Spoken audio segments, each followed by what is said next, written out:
कार्यकर्त्यांचं म्हणणं आहे की एकत्र लढायचं पेक्षा भाजपने स्वबळावरती ही संपूर्ण निवडणूक लढावी तर जे ते प्रत्येक कार्यकर्त्याला न्याय भेटेल। दादा असं वाटते का तुम्हाला पण कारण का एकत्र लढण्यापेक्षा कार्यकर्त्याला न्याय भेटण्यासाठी वेगळं लढणं असं आहे की स्वबळावर लढल्यानंतर सुद्धा 168 जणांनाच तिकिटे मिळतील।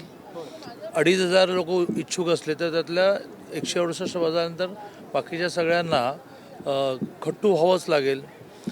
शेवटी जर लोकसभा विधानसभा आम्ही एकत्र लढलो आहोत आणि त्यामुळे महायुती म्हणूनच निवडणूक लढली पाहिजे। नगरपालिकांमध्ये सुद्धा 70% ठिकाणी महायुती म्हणून आम्ही एकत्र निवडणुका लढलो। नगरपालिकांचं युनिट छोटं असतं त्यामुळे त्या छोट्या युनिटमध्ये तिथल्या कार्यकर्त्यांना थोडं स्वातंत्र्य द्यायला लागतं म्हणून 30% ठिकाणी असं झालं की त्या ठिकाणच्या कार्यकर्त्यांना जे योग्य वाटलं त्या युत्या झाल्या। आता मात्र महानगरपालिका 2 महानगरपालिकांची निवडणूक होणार नाही असं दिसतंय कारण त्यांनी रिझर्वेशन अबोव 50 केलं ते करेक्ट करायला लागेल त्यांना। 28 महानगरपालिका हा आमच्या दृष्टीने तसा कोऑर्डिनेशनला सोपा विषय आहे त्यामुळे आम्ही महायुती म्हणून लढू। जिथे आमची ताकद आहे तिथे आम्ही जास्त लढू पण काही प्रमाणामध्ये त्यांच्या क्षमतेप्रमाणे सहयोगी पक्षांना तिकीट द्यायला लागल्यानंतर नाराजी होईल। आमच्याकडे नाराजांना समजावण्याची खूप मोठी व्यवस्था आहे आणि त्यामुळे तुम्ही काहीच काळजी करू नका। दादा महायुती म्हणून तुम्ही लढू म्हणताय आंबेडकर असं म्हटले की एकनाथ शिंदे हे यांनी अमित शहा यांना खिशात टाकलेले 1-2 महिन्यात ते मुख्यमंत्री देखील होऊ शकतात काय वाटतं? प्रकाश आंबेडकर लोकशाहीची ब्युटी म्हणजे सुंदरता इतकी आहे कोणी काही म्हणू शकतो।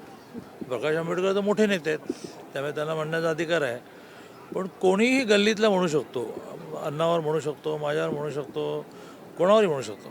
तसं प्रकाश आंबेडकरांना जे वाटलं ते म्हटलं ते। महापालिकेसाठी सगळे एकत्र महायुती म्हणून लढू म्हणतायत। भाजप 125 जागांवर विजय मिळवू असं म्हणतायत पण काँग्रेस असू देत की काँग्रेसपेक्षा शिवसेना असू देत किंवा राष्ट्रवादी असू देत हे आपापले वेगळे तयारी एक वेगळी यंत्रणा सुरू करताना दिसत आहेत। मग महायुती म्हणून कुठेतरी गल्लत होतीये, घोडबंगाल कुठेतरी काही महायुती म्हणून गल्लत होणार नाही।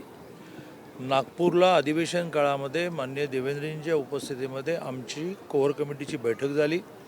नगरपालिकामध्ये झालेल्या घटनांचा आढावा घेतला गेला, विश्लेषण केलं गेलं, काळजी काय घ्यायची ठरली। त्यानंतर राज्याचे उपमुख्यमंत्री माननीय एकनाथजींच्या बरोबर आमच्या दोघांतिघांची बैठक झाली आणि ज्या गोष्टी झाल्या त्या होणार नाहीची सगळे काळजी घेऊ असं झालं।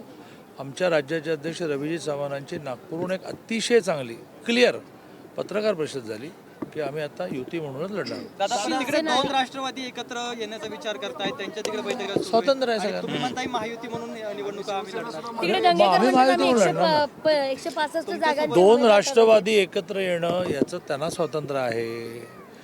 राष्ट्रवादी पवारसाहेब आणि उद्धव ठाकरेजी काँग्रेस यांनी एकत्र येऊन यांनी वेगवेगळे लोकशाही आहे ज्याला जे वाटेल ते करेल।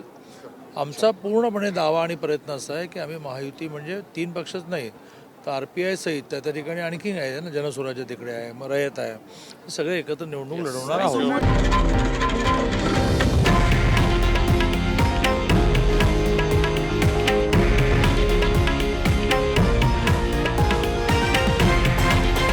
हे आहे देशातील नंबर 1 न्यूज नेटवर्क आणि आपण पाहत आहात TV9 मराठी, एकमेव।